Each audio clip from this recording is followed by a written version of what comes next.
Hello guys, welcome back to another lecture video. আজকের ভিডিওটাতে আমরা নিউক্লিওটাইডস আর ডিএনএ আরএনএ নিয়ে পড়ব, যেটা বায়োমলিকিউল মডিউলেরই একটা পার্ট। তো চলো স্টার্ট করি। তো দেখা যাক নিউক্লিওটাইড আমরা কাদের বলছি। নিউক্লিওটাইড হচ্ছে যেরকম আমরা আগের ভিডিওতে যেরকম যে টপিকসগুলো কভার করেছিলাম, যেরকম কার্বোহাইড্রেট, প্রোটিনস, এগুলোর মধ্যে সবকটার মধ্যেই আমরা দেখেছিলাম একটা করে বিল্ডিং ব্লকস থাকে, যেটা দিয়ে বেসিক্যালি ওই প্রোটিন কম্পাউন্ডটা বা কার্বোহাইড্রেট কম্পাউন্ডটা তৈরি হচ্ছে। ঠিক সেরকম ভাবেই নিউক্লিওটাইডসও বিল্ডিং ব্লকস। কাদের বিল্ডিং ব্লকস? নিউক্লিক অ্যাসিডের বিল্ডিং ব্লকস। তা নিউক্লিক অ্যাসিডস আমরা কাদের বলছি? জেনারেলি আমাদের নিউক্লিক অ্যাসিড বলতে গেলে যে দুটো মেন ইম্পর্টেন্ট কনস্টিটুয়েন্ট আমাদের মাথায় আসে, সেগুলো হচ্ছে ডিএনএ আর আরএনএ। ডিএনএ আর আরএনএ নিয়ে আমরা এই ভিডিওটারই পরবর্তী অংশে আরো ডিটেলসে পড়বো। বাট এখন আমরা একটু জিস্ট জেনে নিই ডিএনএ আরএনএটা কি। ডিএনএটা হচ্ছে একটা হেরিডিটারি মেটেরিয়াল, যেটা একটা জেনারেশন থেকে আরেকটা জেনারেশনে ইনফরমেশন ট্রান্সফার করে। কি ইনফরমেশন ট্রান্সফার করে? ধরে নাও একটা জেনারেশন থেকে আরেকটা জেনারেশন যখন বলছি, তখন ইম্পর্টেন্টলি সেখানে আমি বোঝাতে চাইছি বাবা মায়ের থেকে ছেলে মেয়ের অবধি ইনফরমেশন ট্রান্সফারটা। তা বাবা মার থেকে ছেলে মেয়েদের মধ্যে কি কি ইনফরমেশন ট্রান্সফার হতে পারে আমাদের? একটা হচ্ছে লুকস বেসিসে, একটা হচ্ছে ডিজিজ বেসিসে, একটা হচ্ছে বিহেভিয়ারাল বেসিসে।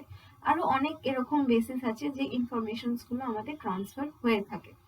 তা সেই যে ইনফরমেশন ট্রান্সফারটা করে, এই যে ইনফরমেশন গুলো আমি বললাম, সেই ইনফরমেশন গুলো ট্রান্সফার সোললি করে কিন্তু ডিএনএ।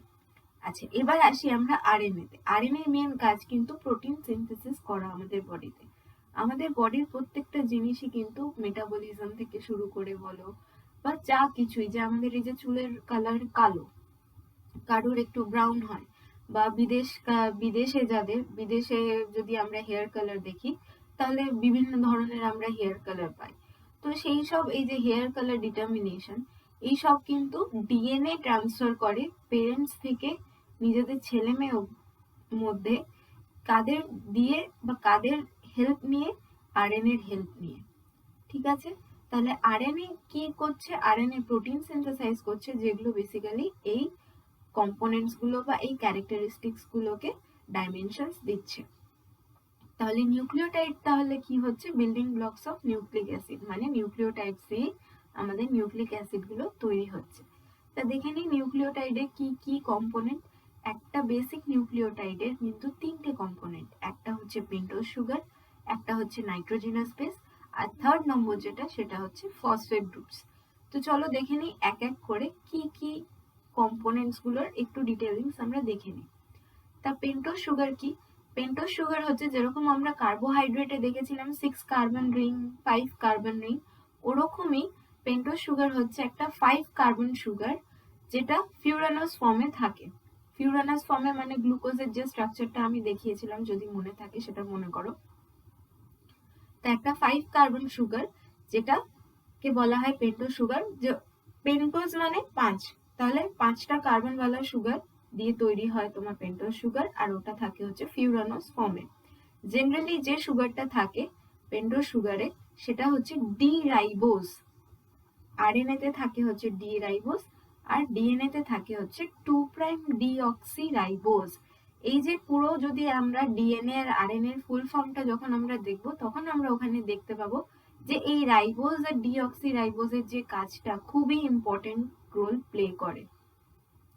তাহলে কি দেখলাম? পেন্টোজ সুগার হচ্ছে একটা 5 কার্বন সুগার, ফিউরানোস ফর্মে থাকে, আর যে ডি রাইবোজ আরএনএ এর জন্য, আর ডি ডিঅক্সি রাইবোজ ডিএনএ এর জন্য।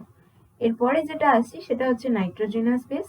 নাইট্রোজেনাস বেস বা নাইট্রোজেন বেস কাকে বলবো? অবভিয়াসলি নামটা থেকে যদি আমরা ডিফাইন করতে চাই, বা নামটা থেকে যদি আমরা কিছু বোঝার চেষ্টা করি, তাহলে হচ্ছে বেসিক্যালি এমন একটা বেস যেটার মধ্যে নাইট্রোজেন গ্রুপটা খুব ভালোভাবে প্রমিনেন্ট থাকবে, মানে অনেক নাইট্রোজেন গ্রুপস প্রেজেন্ট থাকবে। দেখো এখানে তাই লেখা আছে, N containing heterocyclic basic ring compound. N containing heterocyclic basic ring compound মানে হচ্ছে তোমার নাইট্রোজেন থাকবে, আর হেটেরোসাইক্লিক মানে অনেক কটা রিং, মানে ডিফারেন্ট কাইন্ডস অফ রিং জুড়ে একটা বেসিক রিং কম্পাউন্ড তৈরি করবে হচ্ছে এই নাইট্রোজেনাস বেস। তা আমাদের নাইট্রোজেনাস বেস যেটা, সেটাকে আবার দুটো ভাগে ভাগ করা হয়েছে। যদি আমরা এর পরের স্ট্রাকচার বা পরের ফিগারটা দেখি, দেখো এই যে নাইট্রোজেনাস বেসে দুটো মেন ভাগে ভাগ করা হয়েছে, একটা হচ্ছে পিউরিনস, একটা হচ্ছে পিরিমিডিনস। পিউরিনস এর মধ্যে পড়ছে অ্যাডিনিন আর গুয়ানিন, পিরিমিডিনস এর মধ্যে পড়ছে সাইটোসিন, থাইমিন আর ইউরাসিল। এই যে নাইট্রোজেনাস বেসেস গুলো দেখবো, এটা খুবই ইম্পর্টেন্ট রোল প্লে করে ডিএনএ আর আরএনএ স্ট্রাকচারে। ঠিক আছে, এখান থেকে দেখো এখানে যেটা বলেছে যে পাঁচ টাইপের মেইনলি আমাদের নাইট্রোজেনাস বেসেস থাকে। তাহলে এই যে 1 অ্যাডিনিন, 2 গুয়ানিন, 3 সাইটোসিন, 4 থায়ামিন আর 5 ইউরাসিল। তো 5খানা নাইট্রোজেনাস বেসেস হয়ে গেল, কিন্তু তাদেরকে স্ট্রাকচারাল বেসিসে দুভাগে ভাগ করা হয় মেইনলি। সেটা হচ্ছে একটা পিউরিন, একটা হচ্ছে পিরিমিডিন। আমরা এরপরে এদের স্ট্রাকচারস গুলো দেখব। দেখো পিউরিন আর পিরিমিডিনের আলাদা আলাদা স্ট্রাকচার দেখা আছে। এই যে পিউরিনস, তাহলে দেখো হেটেরোসাইক্লিক, মানে দুটো আলাদা রকম চেন দিয়ে তৈরি হচ্ছে। এটা অ্যাডিনিন আর এটা গুয়ানিন। স্ট্রাকচারগুলো দেখে রাখবে, মনে রাখার মনে হয় না দরকার আছে, তাও দেখে রাখবে একবার। তাই এখানে দেখো অল্টারনেটিভ ডাবল আর সিঙ্গেল বন্ডস প্রেজেন্ট রয়েছে। তো এটা এক রকমের রিং স্ট্রাকচার, এটা কিন্তু এক রকমের রিং স্ট্রাকচার। এটা কিন্তু একটা বেনজিন রিং, এটা কিন্তু একটা ইমিডাজোল রিং। ঠিক আছে, এই দুটো আলাদা রকমের রিং থাকে বলে এটাকে হেটেরোসাইক্লিক রিং স্ট্রাকচার বলা হয়। তা দেখা যাচ্ছে পিউরিনসে আমাদের দুটো করে রিং থাকছে, দুটো করে রিং স্ট্রাকচার প্রেজেন্ট থাকে। আর পিরিমিডিনে কারা কারা ছিল, থায়ামিন, সাইটোসিন, ইউরাসিল, দেখো তাদের কিন্তু একটা করে রিং স্ট্রাকচার। বোঝা গেল? তাহলে আমাদের নাইট্রোজেনাস বেসেসও কভার হলো। এরপরে যেটা third most important component of nucleotide, সেটা হচ্ছে ফসফেট গ্রুপ। যে ফসফেট গ্রুপ একটা থাকবেই মেইনলি, যেটা বিভিন্ন বন্ড ফরমেশনে হেল্প করে। তো দেখো ফসফরিক অ্যাসিড দিয়ে ডিরাইভ করা হয় এই ফসফেট গ্রুপটা, বোথ ডিএনএ আর আরএনএ তে প্রেজেন্ট থাকে। তো এরপরে চলে যাই আমরা এর পরের ব্যাপারটা, সেটা হচ্ছে এই দেখো। এবার যদি আমরা এতক্ষণ আলাদা আলাদা কম্পোনেন্টস বললাম একটা নিউক্লিওটাইডে, সেটা হচ্ছে একটা ডিঅক্সি রাইবোজ হচ্ছে তোমার ডিএনএ এর ক্ষেত্রে, রাইবোজ হচ্ছে তোমার আরএনএ এর ক্ষেত্রে, nitrogenous base adenine, guanine, cytosine, thymine, uracil, এবার একটা আর ফসফেট গ্রুপ। এবার দেখবো আলাদা আলাদা কম্পোনেন্ট যেগুলো বললাম সেগুলো একজোট হয়ে কিছু এরকম একটা স্ট্রাকচার হয়। দেখতে পাচ্ছ এটা হচ্ছে একটা পেন্টোজ সুগার, এই মাঝখানে একটা, এখানে দেখো একখানা অ্যাডিনিন অ্যাড রয়েছে, আর এখানে তোমার ফসফেট গ্রুপটা অ্যাড রয়েছে। এই স্ট্রাকচারটার নাম হচ্ছে এএমপি, মানে অ্যাডিনোসিন মোনোফসফেট। যেহেতু অ্যাডিনিন গ্রুপটা নাইট্রোজেনাস বেস হচ্ছে অ্যাডিনিন, তার জন্য অ্যাডিনোসিন মোনোফসফেট কথাটার অর্থ হচ্ছে একটা ফসফেট গ্রুপ আছে। তা এই এএমপি যে জিনিসটা, সেটা তোমার মোনোফসফেট কম্পাউন্ড। এর সাথে যদি আরেকটা ফসফেট যোগ হয় সেটা হবে অ্যাডিনোসিন ডাইফসফেট। এর সাথে যদি তোমার আরেকটা ফসফেট গ্রুপ যোগ হয় তাহলে ওটা হয়ে যাবে অ্যাডিনোসিন ট্রাইফসফেট। এই অ্যাডিনোসিন ট্রাইফসফেট বা এটিপিটাকে জেনারেলি আমরা বলি energy currency of the cell. মানে আমাদের বডিতে যে রকম যা কাজ হয়, যা মেটাবলিজম হয়, সবকিছুর জন্য একটা বডিকে বা একটা সেলকে একটা কস্ট, এনার্জি কস্ট পে করতে হয়। যেরকম আমরা যে কোনো দোকানে গেলে কোনো ফ্রি অফ কস্ট কোনো জিনিস কিনতে পারি না, ঠিক সেরকমই আমাদের এখানেও আমাদের বডির ভেতরেও একটা সেলকে একটা কাজ করার জন্য, যে কোনো পার্টিকুলার বা যে কোনো স্পেসিফিক কাজ করার জন্য তাকে একটা এনার্জি কস্ট দিতে হয়। আর সেই এনার্জি কস্টটা কিন্তু in the form of ATP দেওয়া হয়। এর জন্য এটিপিকে বলা হয় energy currency of the cell. তো এইটা হচ্ছে একটা বেসিক নিউক্লিওটাইডের স্ট্রাকচার। এখানে একটা ফসফেট আছে, তুমি যদি চাও তো ম্যাক্স টু ম্যাক্স এখানে টোটাল তিনখানা ফসফেট গ্রুপ যোগ হতে পারে। আচ্ছা, এখানে আরেকটা জিনিস বলে দিই, এই যে যদি আমরা এইটুকু স্ট্রাকচারকে দেখি, মানে এই পেন্টোজ সুগার আর এই নাইট্রোজেনাস বেসটাকে শুধু যদি দেখি, ফসফেট গ্রুপটাকে যদি আমরা এখনের জন্য ইগনোর করি বা অ্যাভয়েড করি, তাহলে কিন্তু এই রাইবোজ সুগার আর এই নাইট্রোজেনাস বেস মিলে যে স্ট্রাকচারটা তৈরি হয় তাকে বলা হয় নিউক্লিওসাইড। সেটা ওয়ান অফ দ্য আদার নিউক্লিওটাইডের একটা অংশ। তো যখনই একটা রাইবোজ সুগারের সাথে বা ডিঅক্সি রাইবোজ সুগারের সাথে একটা নাইট্রোজেনাস বেস অ্যাড থাকে, সেটাকে বলা হয় নিউক্লিওসাইড। আর সেই স্ট্রাকচারটার সাথে যখনই একখানা ফসফেট গ্রুপ অ্যাডিশনালি অ্যাড হয়ে যায়, তখনই কিন্তু সেটা নিউক্লিওসাইড থেকে নিউক্লিওটাইডে কনভার্ট হয়ে যায়। ঠিক আছে? আচ্ছা, এখানে আরেকটা জিনিস যেটা বলবো সেটা হচ্ছে, এখানে এই যে এটা তো রাইবোজ সুগার, তা এটার সাথে যে বন্ড, মানে যে বন্ডটা করে ফসফেট গ্রুপটা জুড়ে থাকে রাইবোজ সুগারের সাথে, সেটাকে বলা হয় ফসফোডাইএস্টার বন্ড। সেটাকে বলা হয় ফসফোডাইএস্টার বন্ড। আর যখনই একখানা সুগার, মানে সুগার যখন এই নাইট্রোজেনাস বেসের সাথে জুড়ে থাকে যে বন্ডটা দিয়ে, সেই বন্ডটার নাম কিন্তু হয় গ্লাইকোসাইডিক বন্ড। ঠিক আছে? এর পরেরটায় যাই, কি কি ফাংশনস নিউক্লিওটাইড প্লে করে। তাহলে দেখে নিই কি কি ফাংশনস আমাদের নিউক্লিওটাইডস প্লে করে। নিউক্লিওটাইডস ফার্স্ট আর ফোরমোস্ট ইম্পর্টেন্ট যে রোলটা প্লে করে বা ফাংশনটা প্লে করে, সেটা হচ্ছে বিল্ডিং ব্লক হিসাবে থাকে নিউক্লিক অ্যাসিডের জন্য, বোথ আরএনএ আর ডিএনএ।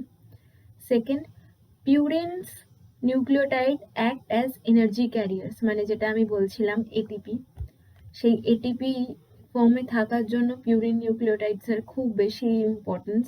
কারণ কি, পিউরিনেই থাকে অ্যাডিনিন, আর ওটাকেই বলা হয় তোমার, ওটার সাথেই জুড়ে ট্রাইফসফেট হয়ে অ্যাডিনোসিন ট্রাইফসফেট, ওটাই এটিপি প্লাস জিটিপি। আচ্ছা, তারপরে দেখা যাচ্ছে কি নিউক্লিওটাইডের স্ট্রাকচারাল কম্পোনেন্ট, নিউক্লিওটাইডরা কিভাবে অ্যাক্ট করে, একটা স্ট্রাকচারাল কম্পোনেন্ট ভাবে অ্যাক্ট করে, যেখানে দেখো বিভিন্ন কোএনজাইম বলে জিনিসগুলো তৈরি করে, যেরকম FMN, FAD আর NAD। ঠিক আছে? আচ্ছা, এই কোএনজাইমদের কাজ কি, বেসিক্যালি বিভিন্ন মেটাবলিজমে হাইড্রোজেন অ্যাকসেপ্ট করা এবং হাইড্রোজেন ডোনেট করা। ঠিক আছে? যাতে একটা রিয়াকশন বা একটা প্রসেস তাড়াতাড়ি হয় বা আরো ফাস্টলি এগিয়ে যায়। ফোর্থ পয়েন্ট দেখো, cyclic AMP acts as second Messenger, মানে যে কোনো বডির কোনো সিগন্যাল ট্রান্সডিউস করার জন্য, মানে সিগন্যাল এক পোল থেকে আরেকটা পোলে ট্রান্সমিট করার জন্য সাইক্লিক AMP সেকেন্ড মেসেঞ্জার হিসাবে কাজ করে। Cyclic GMP calcium ions regulate করে সেলের মধ্যে। Nucleotides react with pantothenic acid to form coenzyme A। এটা আরেকটা কোএনজাইমে, যেটার বিভিন্ন ইলেকট্রন ট্রান্সপোর্ট সিস্টেমে, রেসপিরেটরি ট্রান্সপোর্ট সিস্টেমে কাজ করে বা হেল্প করে কোএনজাইমে। ইউডিপি এডিপি বায়োসিনথেসিস করায় কাদের, পলিস্যাকারাইডসদের। পলিস্যাকারাইডস আবার ওই কার্বোহাইড্রেটের, মনে করো প্রত্যেকটা প্রচুর, মানে মোর দ্যান 10 মোনোমার্স থাকে এক একটা পলিস্যাকারাইডে। তো পলিস্যাকারাইড বায়োসিনথেসিস মানে তৈরি করার জন্য ইউডিপি আর এডিপি কাজে লেগে থাকে। সিডিপি আর সিটিপি কিসের কাজ? ওরাও বায়োসিনথেসিসে কাজ করে, কাদের, ফসফোলিপিডস। এই ফসফোলিপিডস নিয়ে আমার আরেকটা ভিডিও আমি বানাবো, যেটা তোমাদের এই কার্বোহাইড্রেট মডিউলের মধ্যেই পড়ছে, সেটার নাম হচ্ছে লিপিডস বা ফ্যাটি অ্যাসিড বলে থাকবে সেই ভিডিওটা। তো ওই ফসফোলিপিড তৈরি করতেও সাহায্য করে। তা এই গেল আমাদের নিউক্লিওটাইড। এরপরে যেটা আনাদার মোস্ট ইম্পর্টেন্ট এই মডিউলটার মধ্যে আমাদের পড়তে লাগবে, সেটা হচ্ছে ডিএনএ আর RNA.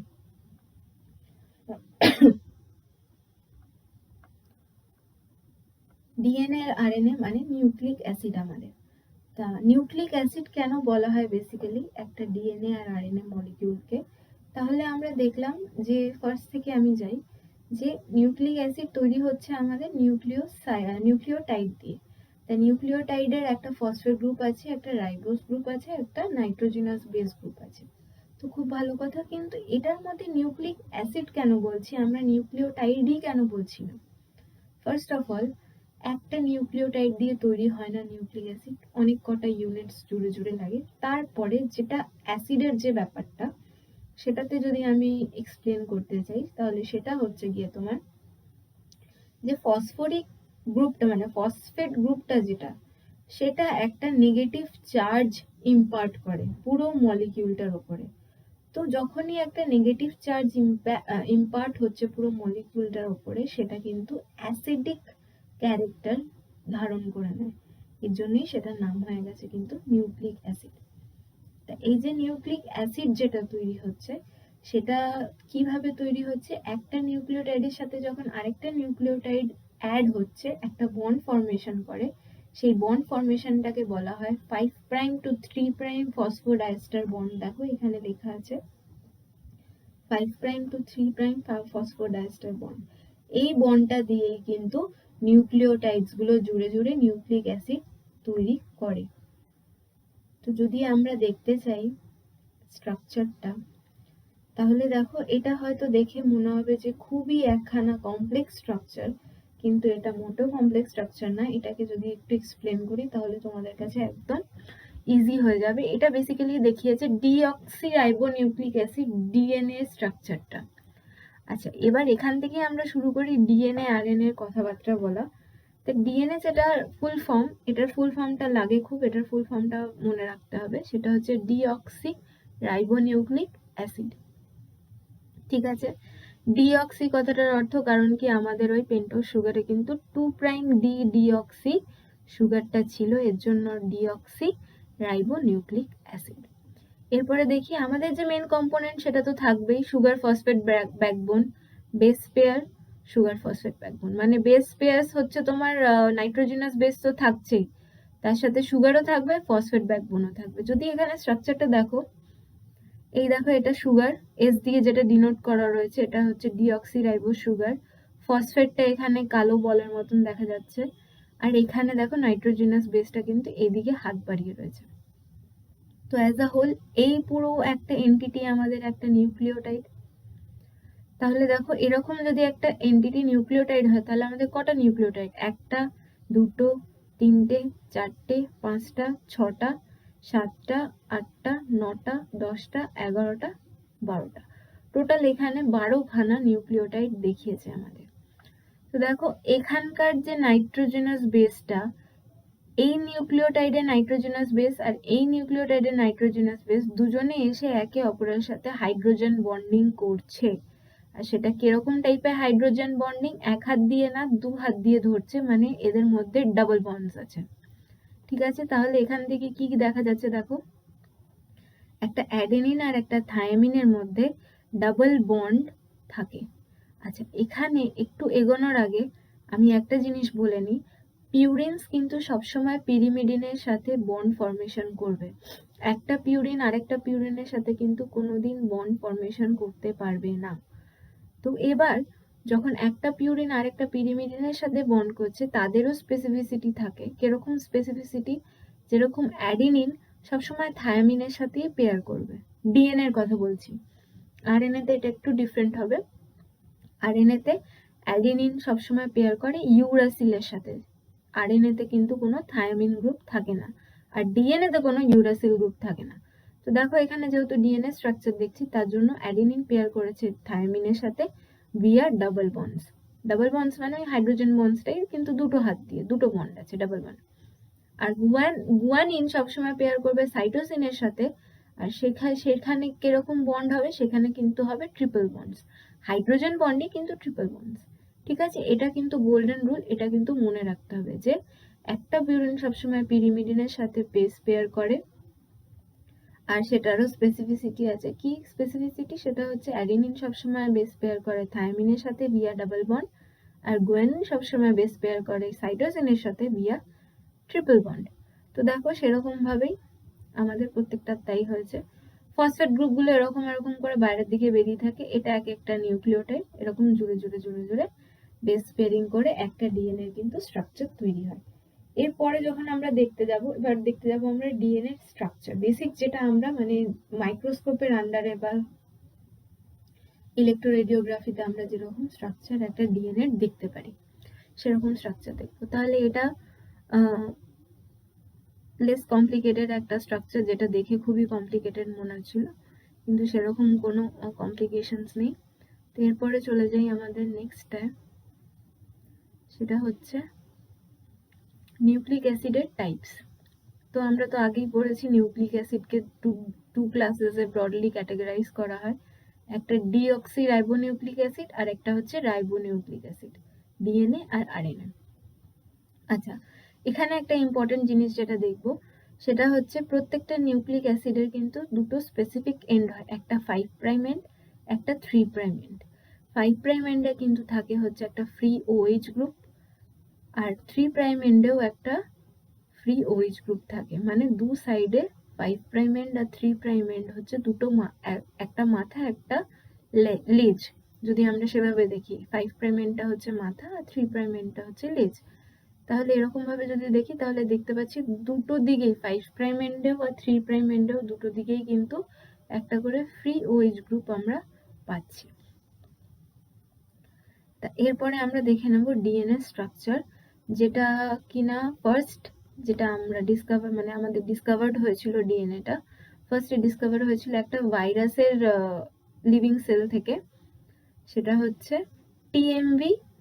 TMV virus, tobacco mosaic virus, এরকম এই নামের একটা ভাইরাসের সেল থেকে আমাদের ডিএনএ আইসোলেট হয়েছিল বা ফার্স্ট ডিসকভার্ড হয়েছিল। আর কোথায় কোথায় আমাদের বেসিক্যালি কোন জায়গাটায় আমাদের বেসিক ডিএনএ থাকে সেটা হচ্ছে নিউক্লিয়াসে থাকে, মাইটোকন্ড্রিয়াতে থাকে আর প্লাস্টিডসে থাকে। প্লাস্টিড হচ্ছে গিয়ে তোমার প্লান্ট সেলের যেটা কালার প্রোভাইড করে, মানে এই যে প্লান্টসের ক্ষেত্রে যে গ্রিন কালারের যে লিভস গুলো হয় বা বিভিন্ন ধরনের ফ্লাওয়ার্স হয়, বিভিন্ন ডিফারেন্ট কালার্স এর হয়, সেই কালার্স গুলো এই প্লাস্টিড নামের অর্গানেলিতে স্টোরড থাকে। আর মাইটোকন্ড্রিয়া আমাদের মধ্যেও থাকে, প্লান্টসের মধ্যেও থাকে, মানে অ্যানিমালস প্লান্টস বোথের মধ্যে থাকে। সেটা হচ্ছে powerhouse of the cell, এখান থেকে এনার্জি জেনারেট হয়। তাহলে কোথায় কোথায় পাওয়া যাচ্ছে আমাদের ডিএনএ, সেটা হচ্ছে নিউক্লিয়াস, মাইটোকন্ড্রিয়া, প্লাস্টিডসটা মেইনলি ফর প্লান্টস। আচ্ছা, কারা কারা এটা ডিসকভার করেছিল? জেমস ওয়াটসন আর FCH ক্রিক, এরা দুজনে ডিসকভার্ড অনেক আগেই হয়েছিল, কিন্তু এই জেমস ওয়াটসন আর FCH ক্রিক যে এরা একটা স্ট্রাকচার প্রপোজ করেছিল, মানে প্রত্যেকটা জিনিস যেটাই আবিষ্কার হয় সেটার তো মানে বেসিক্যালি বায়োমলিকিউলস এর তো একটা ডেফিনিট স্ট্রাকচার থাকে, সেটা যদি না থাকে তাহলে স্টাডি করা খুব খুব খুব চাপের হয়ে যায়। এর জন্যই সবার আগে স্ট্রাকচারের উপর মেন ফোকাসটা রাখতে হয়। তো এই ওয়াটসন আর ক্রিক ডিএনএ এর এই যে ডাবল স্ট্র্যান্ডেড আমরা যেটা দেখতে পাবো আমাদের পরে ইয়েটাতে, ডাবল স্ট্র্যান্ডেড একটা স্ট্রাকচার ডিএনএ সেটা ডিসকভার করে। আর এই যে ওয়াটসন আর ক্রিক যেরকম ভাবে ঠিক মডেলটাকে প্রপোজ করেছিল, ঠিক সেরকমই রোজালিন্ড ফ্র্যাঙ্কলিন বলে একজন সায়েন্টিস্ট, সে এক্স-রে ক্রিস্টালোগ্রাফি করে সেই ডিএনএ স্ট্রাকচারটা কিন্তু এক্স্যাক্টলি ওরকমই পায়, মানে প্রুফ চলে আসে যে হ্যাঁ ডিএনএ যে স্ট্রাকচারটা দিয়েছিল ক্রিক আর ওয়াটসন সেটা সত্যি। আচ্ছা, কিরকম স্ট্রাকচার দিয়েছিল দেখো, এখানে যদি আমরা দেখি এই স্ট্রাকচারটা দিয়েছিল, এখানে দেখতে পাচ্ছি ডাবল হেলিক্যাল স্ট্রাকচার বলা হয় এটাকে, স্পাইরাল স্টেয়ারকেসের মতন অনেকটা দেখতে, অনেক পুরনো বাড়িতে থাকে যে ঘুরে ঘুরে ঘুরে ঘুরে সিঁড়িগুলো নামে, ঠিক সেরকমই স্পাইরাল স্টেয়ারকেসের মতন একটা ছবি। এটার নাম হচ্ছে double helical structure of DNA. ঠিক আছে, তা এটাও আর এটার বেসিক ব্যাকবোন কিন্তু এই স্ট্রাকচারটা। ঠিক আছে, ঠিক এইরকম ভাবেই তৈরি হয়, এটা একদম লিনিয়ার বা সোজা ভাবে দেখানো হয়েছে, আর এটা একটু পেঁচিয়ে দেখা হয়েছে। দেখো ঠিক সেইভাবে মাঝখানে আমাদের অ্যাডিনিন, থায়ামিন, গুয়ানিন, সাইটোসিন রয়েছে, এগুলো হচ্ছে মাঝখানের দিকে হচ্ছে আমাদের নাইট্রোজেনাস বেস। আর এই যে ফিতের মতন যেগুলো দেখতে পাচ্ছি বা সিঁড়ির হ্যান্ডেলটা বা রেলিংটা যদি বলে থাকি, সেটাকে বলা হচ্ছে সুগার ফসফেট ব্যাকবোন। ঠিক আছে, তাহলে এখানে যদি দেখতে চাই এই মাথাটার নাম হবে কিন্তু 3 প্রাইম বা 5 প্রাইম, এটা যেখানে শেষ হচ্ছে এটা এখানে নাম হবে 3 প্রাইম। উপরের মাথাটা যদি 5 প্রাইম হয়, নিচের লেজটা হবে 3 প্রাইম, আর উপরের মাথাটা যদি 3 প্রাইম হয় তাহলে নিচের লেজটা হবে 5 প্রাইম। এখানে কিন্তু আমরা দুটো ফিতে দেখতে পাচ্ছি যেটা একে অপরের সাথে জড়িয়ে রয়েছে। তো এখানে আমরা পড়তে পড়তে একটা খুব ইম্পর্টেন্ট স্ট্রাকচার বা ইম্পর্টেন্ট ক্যারেক্টারিস্টিক আমরা যাব, যেটা আমি আস্তে আস্তে বলবো। তো এবার চলো শুরু করি। স্ট্রাকচারটা দেখে নিলাম, এবার এক এক করে আমাদের ক্যারেক্টারিস্টিক্স গুলো পড়ে নিই যে একটা টিপিক্যাল ডিএনএ স্ট্রাকচারে কি কি ঘটে থাকে। কি কি ঘটে থাকে যদি আমরা স্টার্ট করতে চাই, তাহলে ফার্স্টেই আসে হচ্ছে দুটো পলিনিউক্লিওটাইড চেন দিয়ে তৈরি, যেহেতু দুটো স্ট্র্যান্ড থাকে DNA, double helix. Double helix মানে এই একটা হেলিক্যাল স্ট্রাকচার, এই একটা হেলিক্যাল স্ট্রাকচার। তাহলে এটা হচ্ছে একটা ডাবল হেলিক্স স্ট্রাকচার যেটা দুটো পলিনিউক্লিওটাইড চেন দিয়ে তৈরি। প্রত্যেকটা পলিনিউক্লিওটাইড চেনে লার্জ নাম্বার অফ নিউক্লিওটাইডস থাকে। কি কি দিয়ে কম্পোজিশন থাকে? ডিএএমপি, ডিজিএমপি, ডিসিএমপি, ডিটিএমপি। ঠিক আছে, ওই অ্যাডিনোসিন মোনোফসফেট, গুয়ানোসিন মোনোফসফেট, সাইটোসিন মোনোফসফেট, থায়ামিন মোনোফসফেট, এই 4টে রকম বেসেস আমরা পেয়ে থাকি ডিএনএ এর ক্ষেত্রে। আর সবসময় কিন্তু একটা চেন 5 প্রাইম টু 3 প্রাইম পোর্শনে বা লাইনে কিন্তু রান করে। আচ্ছা, এরপরে কি বলছে? প্রত্যেকটা পলিনিউক্লিওটাইড চেনের কিন্তু একটা স্পেসিফিক পোলারিটি আছে। পোলারিটি মানে ওই মাথা আর লেজ। যদি একটা, এই যে এই স্ট্র্যান্ডটা যদি 5 প্রাইম টু 3 প্রাইম রান করে, মানে এর মাথাটা যদি 5 প্রাইম হয়, তাহলে বলছিলাম লেজটা 3 প্রাইম হবে। কিন্তু এর সাথে যেটা জড়িয়ে রয়েছে এর মাথা কিন্তু 5 প্রাইম হবে না, এর মাথা কিন্তু ঠিক এই স্ট্র্যান্ডটার অপোজিট পোলারিটি রাখবে। মানে এটা যদি 5 প্রাইম টু 3 প্রাইম হয়, এটা হবে 3 প্রাইম টু 5 প্রাইম। মানে এই জিনিসটাকে বলা হয় তোমার অ্যান্টি পোলার নেচার বা অ্যান্টি পোলারিটি। ঠিক আছে, কখনো একই রকম বা একই পোলারিটির স্ট্র্যান্ড থাকবে না। ঠিক আছে, এটার কি সিগনিফিকেন্স? এখানে এবার কোয়েশ্চেন আসতেই পারে যে কি দরকার, দুটো একই পোলারিটির হলে কি প্রবলেম ছিল? প্রবলেমটা এটাই যে বেস পেয়ারিং এ কিন্তু এতটা সুবিধা হতো না যতটা সুবিধা এখন হয় অ্যান্টি পোলার স্ট্র্যান্ড রান করার জন্য। ঠিক আছে, বেস পেয়ারও তো করে থাকতে হবে। এই যে স্ট্রাকচারটা তৈরি হয়েছে, মানে তুমি যদি একটা স্পাইরাল স্টেয়ারকেসের কথা ভাবো, যদি সিঁড়ির স্টেয়ার্স গুলোই যদি না থাকে, তাহলে তোমার রেলিংটার কি কাজ? রেলিংটার তো কোনো কাজই নেই। মেন কাজটা তো তোমার, যদি স্টেয়ার্সই না থাকে তাহলে তুমি কার ওপর পা দিয়ে তুমি উপরে যাবে? মানে ফার্স্ট ফ্লোর থেকে সেকেন্ড ফ্লোরে কার ওপর পা দিয়ে যাবে? তুমি তো রেলিং বেয়ে যেতে পারবে না। হ্যাঁ, রেলিং বেয়ে নামতে পারো, কিন্তু রেলিং বেয়ে তো উঠতে পারবে না। ঠিক সেরকম ভাবেই এই অ্যাডিনিন, থায়ামিন, গুয়ানিন, সাইটোসিন বা এই নাইট্রোজেনাস বেস পেয়ার্স গুলো খুব ইম্পর্টেন্ট। আর এই নাইট্রোজেনাস বেস পেয়ার্স গুলোকে কমপ্লিট করার জন্য বা ঠিকঠাক ভাবে বেস পেয়ারিং করানোর জন্য এই অ্যান্টি প্যারালাল নেচারটা খুব ইম্পর্টেন্ট হয়ে থাকে। ঠিক আছে, এটাই পুরোটা বলা রয়েছে এখানে। এটা তোমাদেরকে আমি পাঠিয়ে দেবো এই পিডিএফটা।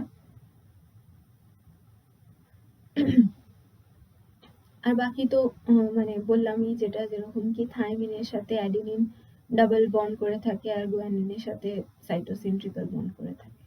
তা এটা হচ্ছে basic helical structure of DNA. এটা নিয়ে আগের বছর কোয়েশ্চেনও এসেছিল, যে বলেছিল হচ্ছে তোমার কোয়েশ্চেনটা describe the double helical structure বা describe the structure of DNA, একটা 5 মার্কসের কোয়েশ্চেন। তো সেখানে তোমাকে বেসিক কয়েকটা কনসেপ্ট লিখতে হবে। এখানে দেখো অনেক বড় করে দেওয়া রয়েছে, তোমরা নিজেদের মতন করে ছোট করে নেবে, আর তার সাথে সাথে এই ডায়াগ্রামটা দিতে হবে। ঠিক আছে, এটা গেল আমাদের ডিএনএ। এরপরে আমরা যে জিনিসটা নিয়ে পড়বো সেটা হচ্ছে, আচ্ছা ফাংশনস ফার্স্টে দেখে নিই, তারপরে আমরা আরএনএ তে জাম্প করব। কি কি ফাংশনস আমাদের ফাংশনস করে আমাদের ডিএনএ, সেটা হচ্ছে ডিএনএ জেনেটিক মেটেরিয়াল হিসাবে কাজ করে আমাদের বডিতে বা মোস্ট অর্গানিজমসে। গ্রোথ, ডেভেলপমেন্ট, ডিফারেন্সিয়েশন আর রিপ্রোডাকশনকে কন্ট্রোল করে। ডিএনএ এই সব কাজ করার সাথে সাথে সিনথেসিস অফ স্ট্রাকচারাল প্রোটিনেও হেল্প করে, মানে স্ট্রাকচারাল প্রোটিন যেগুলো সেগুলো সিনথেসিস করতেও হেল্প করে, তার সাথে সাথে গ্রোথ আর রিপেয়ারও কাজ করে। DNA controls the synthesis of enzymatic protein and regulate metabolism. Metabolism regulate করার জন্য কিছু কিছু প্রোটিনের যে সিনথেসিস সেটাকেও কন্ট্রোল করে। আর জিন মিউটেশনস এর জন্য ডিএনএ এর মধ্যে বিভিন্ন রকম ভেরিয়েশনস প্রডিউস হয়, যেটার ফলে প্রত্যেকটা একটা পপুলেশনের প্রত্যেকটা ইন্ডিভিজুয়াল আরেকটা ইন্ডিভিজুয়ালের থেকে কিন্তু খুব আলাদা। এই ডিএনএ সিকোয়েন্স গুলো যেগুলো দেখলাম, বা ডিএনএ যে ডাবল হেলিকাল স্ট্রাকচার, এই ডাবল হেলিকাল স্ট্রাকচারে বিভিন্ন রকম বেস পেয়ার্স মানে একে অপরের সাথে জুড়ে থাকে, বিভিন্ন কনফার্মেশনস থাকে। তো ঠিক সেই কারণেই প্রত্যেকটা ইন্ডিভিজুয়াল, ইভেন দুটো যমজ ভাই বোনের মধ্যেও কিন্তু প্রচুর ডিএনএ ডিফারেন্স থাকে। তা এই গেল আমাদের ফাংশনস অফ ডিএনএ। এরপরে যেটা আমরা দেখব সেটা হচ্ছে রাইবোনিউক্লিক অ্যাসিড বা আরএনএ। আরএনএ আমি বললাম রাইবোনিউক্লিক অ্যাসিড, এখানে ডি রাইবো সুগার প্রেজেন্ট থাকে, তার সাথে সাথে তোমার যেরকম ডিএনএ এর মধ্যে ফসফেট গ্রুপ প্লাস একটা নাইট্রোজেনাস বেস। তা এখানে নাইট্রোজেনাস বেস সেমই থাকে, খালি থাইমিনের জায়গায় এখানে থাকে হচ্ছে ইউরাসিল, যেটা কিনা অ্যাডিনিনের সাথে ডাবল বন্ড ভাবে পেয়ার করে থাকে। আরএনএতে কিন্তু কোনো থাইমিন থাকে না, এটা মাথায় রাখতে হবে। তা আমাদেরকে আর বলেছিলাম আরএনএ এর ফাংশনটা সেটা হচ্ছে প্রোটিন সিনথেসিস করা মেইনলি। তো এবার আমরা দেখে নেব কত রকমের মেইনলি আমাদের আরএনএ হয়, আর তাদের স্ট্রাকচার কিরকম, আর তাদের ফাংশন কি কি। দেখি, প্রথমে আসছে মেসেঞ্জার আরএনএ বা এমআরএনএ। এটা কোথায় পাওয়া যায় বা কোথায় থাকে? মেইনলি নিউক্লিয়াসে থাকে, সাইটোপ্লাজমে থাকে, আর রাইবোসোমে থাকে, যেখানে প্রোটিনটা সিনথেসাইজ হয়। এর স্ট্রাকচার আর ক্যারেক্টারিস্টিক দেখে নিই। এর সাইজটা হচ্ছে খুবই স্মল, কারণ কি এটার মধ্যে মেসেজেস ট্রান্সফার হয়, মেসেঞ্জার, তাই মেসেজ ট্রান্সফার হয়, বিভিন্ন মেসেজেস ট্রান্সফার হয়, মানে কোন প্রোটিনটা কখন সিনথেসাইজ হতে হবে এই ইনফরমেশনটা এই এমআরএনএ ক্যারি করে। আচ্ছা, এই এমআরএনএ সিনথেসিসটা 5 প্রাইম এন্ড অফ ডিএনএ থেকে শুরু হয় আর শেষ হয় গিয়ে 3 প্রাইম এন্ডে। আচ্ছা, আরেকটা জিনিস যেটা হচ্ছে নিউক্লিয়ার মেমব্রেনে পোর করার থেকে, এগুলো মানে নিউক্লিয়ার মেমব্রেনে একটা পোর হয়, ঠিক আছে, মানে একটা ফুটো তৈরি হয়, সেখান থেকে কিন্তু এই এমআরএনএ গুলো সাইটোপ্লাজমে আসে, সাইটোপ্লাজমে আসার পরে রাইবোজোমের সাথে অ্যাটাচড হয়, সেখান থেকে কিন্তু প্রোটিন সিনথেসিসে হেল্প করে। ঠিক আছে, তাহলে এটার মেন ফাংশন কি? এটার মেন ফাংশন হচ্ছে এটা ইনফরমেশন ক্যারি করে। কিসের ইনফরমেশন ক্যারি করে? যে কোন প্রোটিনটা কখন কোন সময় কতটা অ্যামাউন্টে প্রডিউস হতে হবে একটা সেলে, এই ইনফরমেশনটাই ক্যারি করে। এরপরে দেখি রাইবোজোমাল আরএনএ। আর আরএনএ কোথায় পাওয়া যায়? এটা খালি রাইবোজোমে পাওয়া যায়, কারণ এটা রাইবোজোমাল আরএনএ বলে। ঠিক আছে, খুব ভালো কথা। এটা স্ট্রাকচার আর ক্যারেক্টারিস্টিক দেখে নিই। এটা কিন্তু নিউক্লিওলার অর্গানাইজেশন রিজিয়ন থেকে তৈরি হয়, আর এটারও সাইজ খুব একটা বড় হয় না, এটারও সাইজটা কিন্তু খুবই ছোটই হয়। আচ্ছা, এটার মেন কাজ বা এটা কোথায় বেশি ভাগ পাওয়া যাচ্ছে? দেখো, রাইবোজোমে তো পাওয়া যাচ্ছে, রাইবোজোম তো সাইটোপ্লাজমেই আছে, তাহলে মেনলি আরএনএ লোকালাইজেশনটা যেটা সাইটোপ্লাজমেই হবে, আর বিভিন্ন প্রোটিনকে অ্যাসেম্বল টুগেদার করে, মানে একসাথে আনে কোথায়? রাইবোজোমে।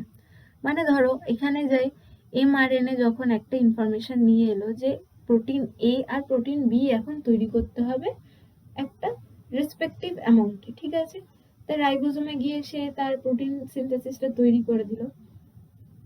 এবার রাইবোজোমাল আরআরএনএ এর কাজটা হচ্ছে ওই এ প্রোটিনটা আর বি প্রোটিনটাকে আলাদা রাখা, আর যে জায়গায় যে সেলে যে অ্যামাউন্টে যে প্রোটিনটা দরকার সেই প্রোটিনটাকে পাঠানো, এটাই হচ্ছে ওর কাজ, আর কিন্তু কোনো কাজ নেই। ঠিক আছে, তাহলে এটার মেন ফাংশনটা কি তাহলে দেখে নিই। একটা রাইবোজোমের একটা স্ট্রাকচার ফর্ম করে এটা, আর এমআরএনএ কে কারেক্টলি রাইবোজোমে এসে অ্যাটাচ হতে সাহায্য করে। তার সাথে সাথে এই যে কাজগুলো বললাম, যে প্রত্যেকটা ডেফিনেট সেলে যে অ্যামাউন্টের প্রোটিনটা পাঠানোর দরকার অ্যাসেম্বল করে, সেটা তো করেই, তার সাথে সাথে এমআরএনএ কে ঠিকঠাক ভাবে রাইবোজোমের উপরে অ্যাটাচ করাতেও এ হেল্প করে। যদি এমআরএনএ ঠিক করে রাইবোজোমের উপর না বসে বা না অ্যাটাচ হয়, তাহলে কিন্তু কোনো প্রোটিনটা ঠিকভাবে সিনথেসাইজ হবে না। আচ্ছা, এই গেল আমাদের রাইবোজোমাল আরএনএ। এরপরে যেটা আসছে বা যেটা লাস্ট আমরা আরএনএ পড়বো সেটা হচ্ছে ট্রান্সফার আরএনএ বা টিআরএনএ। এটা স্ট্রাকচারটা আগের বছর এসেছিল, এবছরও তোমাদেরকে ইম্পর্টেন্ট এটা হেল্প করবে এটা জানতে। এটা মেইনলি পাওয়া যায় হচ্ছে সাইটোপ্লাজমে। আচ্ছা, এটার কিরকম স্ট্রাকচার? এটার কিন্তু একটা বেসিক স্ট্রাকচার হয় এটা 3D স্ট্রাকচার। হ্যাঁ, এটার একটা 3D স্ট্রাকচার হয়, দেখতে পাচ্ছ, একটা ক্লোভার লিফ শেপ স্ট্রাকচার বলে এটাকে, ক্লোভার লিফ স্ট্রাকচার। ঠিক আছে, এখানে 3 প্রাইম এন্ড, এটা কিন্তু একটাই পেপটাইড, মানে একটাই নিউক্লিওটাইড চেন, দুটো চেন কিন্তু না, একটাই নিউক্লিওটাইড চেন নিজেদের মধ্যে বন্ডিং করে কিন্তু এরকম একটা স্ট্রাকচার রাইজ করেছে। দেখো, এটা 3 প্রাইম, এটা 5 প্রাইম। এটাকে বলা হচ্ছে অ্যামাইনো অ্যাসিড আর্ম, এটাকে বলা হচ্ছে টি আর্ম, এটা হচ্ছে অ্যান্টিকোডন আর্ম, এটা হচ্ছে ডি আর্ম, আর এটা হচ্ছে তোমার এক্সট্রা আর্ম। এটা একটা ভেরিয়েবল রিজিয়ন থাকে। এই প্রত্যেকটা আর্মে different kinds of amino acid পাওয়া যায়, আর প্রত্যেকটা আর্মের একটা ডেফিনেট কাজ আছে। যেরকম অ্যান্টিকোডন, এই যে আর্মটা, সেটা কিন্তু প্রপারলি একটা রাইবোজোমকে রিড করার জন্য লাগে। ঠিক আছে, রাইবোজোমের উপর এটা বসে। এই দেখো, এখানে 3খানা দাগ দেওয়া রয়েছে, এই যে জায়গাটা দিয়ে বসে আর প্রোটিন সিনথেসিসে হেল্প করে। প্রত্যেকটা আরএনএ কিন্তু প্রোটিন সিনথেসিসে হেল্প করে, কিন্তু স্পেসিফিক একটা, প্রত্যেকটা আরএনএরই একটা স্পেসিফিক কাজ থাকে apart from protein synthesizing. Maybe helping protein synthesize বা কোনো মেসেজ তোমার ট্রান্সফার করলো এরকম ভাবে। তো এটা হচ্ছে স্ট্রাকচার অফ টিআরএনএ। তাহলে দেখে নিই কি কি বলছে আর। আচ্ছা, 70 to 80 নিউক্লিওটাইডস থাকে, তো এর জন্য এটার সাইজটা কিন্তু স্মল মোটেও নয়, কিন্তু ডিএনএ থেকে স্মল হয়। এটা কিন্তু সিঙ্গেল স্ট্র্যান্ডেড, ডাবল স্ট্র্যান্ডেড কোনো মতেই নয়। বাকি আরএনএ গুলোও সিঙ্গেল স্ট্র্যান্ডেড, এটাও সিঙ্গেল স্ট্র্যান্ডেড। আর এটা দেখো, যেরকম 4টে পার্ট এখানে লেখা আছে, ডিআইএইচইউ বা ডাইহাইড্রোইউরাসিল লুপ বা ডি আর্ম। তারপরে অ্যামাইনো অ্যাসিড বাইন্ডিং সাইট, ওই যে প্রথমেই আমরা এই জায়গাটা দেখলাম অ্যামাইনো অ্যাসিড আর্ম, সেটা হচ্ছে অ্যামাইনো অ্যাসিড বাইন্ডিং সাইট। তারপরে হচ্ছে anticodon loop or codon recognition site, আর একটা হচ্ছে রাইবোজোম রেকগনিশন সাইট বা টি আর্ম। প্রত্যেকটা আর্মে প্রত্যেকটা কাজ কিন্তু এই নামের মধ্যেই দেওয়া রয়েছে। দেখো, অ্যামাইনো অ্যাসিড বাইন্ডিং সাইটে অ্যামাইনো অ্যাসিড বাইন্ড হবে, ডিআইএইচইউ তে অ্যামাইনো অ্যাসিড রেকগনিশন সাইট, এটাও একটা অ্যামাইনো অ্যাসিডকে রেকগনাইজ করবে বা চিনতে পারবে। কোডনে তো রাইবোজোমের উপরে বসবে, আর টি আর্মও কিন্তু রাইবোজোম রেকগনিশন সাইট। তাই এটার কাজ হচ্ছে বেসিক্যালি, যখন একটা প্রোটিন সিনথেসাইজ হয়, তো ও এমআরএনএ গুলোকে বা অ্যামাইনো অ্যাসিড গুলোকে হাত ধরে ধরে রাইবোজোমের ওপরে নিয়ে আসে, যাতে রাইবোজোমের ওপরে থাকা যে এমআরএনএ, সেটার সাথে এই অ্যামাইনো অ্যাসিড গ্রুপসগুলো জুড়ে জুড়ে জুড়ে জুড়ে একটা প্রোটিন সিনথেসাইজ তৈরি হয়। মানে ওই রাইবোজোমের ওপরেই কিন্তু অ্যামাইনো অ্যাসিড বন্ড করে, পেপটাইড বন্ডসগুলো, যেগুলো আমরা প্রোটিনসের ক্ষেত্রে দেখেছিলাম। সেরকম ভাবে এই বন্ডস করে করে একটা অ্যামাইনো অ্যাসিড থেকে, মানে অনেক কটা অ্যামাইনো অ্যাসিড থেকে একটা প্রোটিনে কিন্তু কনভার্ট হয়। তো এই গেল তোমার আরএনএ, ডিএনএ, আমাদের আরেকটা মডিউল অফ, মানে বায়োমলিকিউল মডিউলের আরেকটা ইম্পর্টেন্ট টপিক আমাদের কভার হলো। এর পরের ভিডিওতে আমরা লিপিডস পড়ব। তো আজকের জন্য এইটুকুনি।